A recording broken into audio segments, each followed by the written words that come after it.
নমস্কার বন্ধুরা, আজ চলে এসেছি চিলি সয়াবিনের রেসিপি নিয়ে। তো তার জন্য এখানে আমি উপকরণগুলো সব নিয়েছি। সয়াবিনগুলো আগে আমি গরম জলে ধুয়ে নিয়েছি, তাতে 1 চামচ কর্নফ্লাওয়ার দিয়েছি, একটু লঙ্কা গুঁড়ো দিয়েছি 1 চামচ, 1 চামচ নুন দিয়েছি, একটা ডিম দিয়ে। তো ডিমটা দিয়ে আমি কিছুক্ষণ মাখিয়ে রেখে দেবো। তো মাখিয়ে রেখে দিয়ে আমি এবার কড়াটা বসিয়ে, তো আমি ওতে কিছুটা সর্ষের তেল দিয়েছি।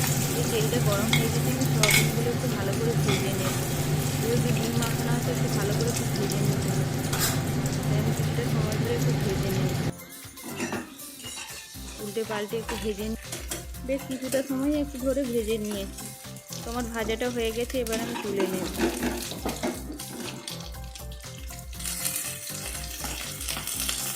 তো আমি সয়াবিনগুলো তুলে নিয়ে ওই কড়াতে 1 চামচ রসুন বাটা, 1 চামচ আদা বাটা দিয়ে পেঁয়াজগুলো দিয়ে দিয়েছি, ক্যাপসিকামগুলোও দিয়ে দিয়েছি, দিয়ে একটু কিছুটা সময় ভেজে নেব ওগুলো।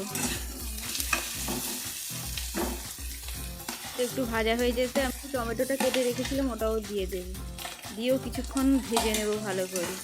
লঙ্কাগুলোও দিয়ে দিয়েছি, কাঁচা লঙ্কাগুলো কেটে রেখেছিলাম দিয়ে দিয়েছি, দিয়ে ভেজে নেব কিছুক্ষণ। তো সব সবজিগুলোই আমার ভাজা হয়ে গেছে। আমি 1 চামচ কাশ্মীরি মির্চা দেবো, কাশ্মীরি মির্চাটা দিলে কালারটা ভালো আসে আর কি। তো আমি একটু সামান্য নুন দেবো, যেহেতু আমি সয়াবিনটাতে সামান্য নুন দিয়েছিলাম, তাই জন্য নুনটা একটু কমই দেবো। 1 চামচ সয়া সস দিয়েছি, আর 4 চামচ মতো টমেটো সস দিয়েছি, 1 চামচ চিলি সসও দেবো, দিয়ে ভালো করে সসগুলো দিয়ে ভালো করে আমি একটু কষে নেব। যেহেতু আমি চিলি সয়াবিন করছি, তাই জন্য সামান্য অল্প জল দেবো, যেহেতু সবজিগুলো সেদ্ধ হওয়ার মতন জলটা দেবো। তো জলটা দিয়ে আমি কিছুক্ষণ ফুটতে দেবো। তার মধ্যে 1 চামচ কর্নফ্লাওয়ার গুলে নিয়েছি বাটিতে একটা জলে, দিয়ে ওটা দিয়ে দেবো, যাতে গ্রেভিটা গাঢ় হয়। তো দিয়ে আমি কিছুক্ষণ ফুটতে দেবো। তো দেখলাম সবজিগুলো সব সেদ্ধ হয়ে গেছে, তখন আমি সয়াবিনগুলো দিয়ে দেবো, দিয়েও কিছুক্ষণ ফুটতে দেবো। সয়াবিনগুলো ভালো নেড়ে চেড়ে দিয়ে তো কিছুক্ষণ ফুটতে দিলাম, দিয়ে দেখলাম শুকনো শুকনো হয়ে গেছে।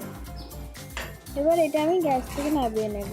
যদি চিলি সয়াবিনের রেসিপিটা ভালো লেগে থাকে তাহলে like, comment, share and subscribe করে দিতে ভুলবেন না। বা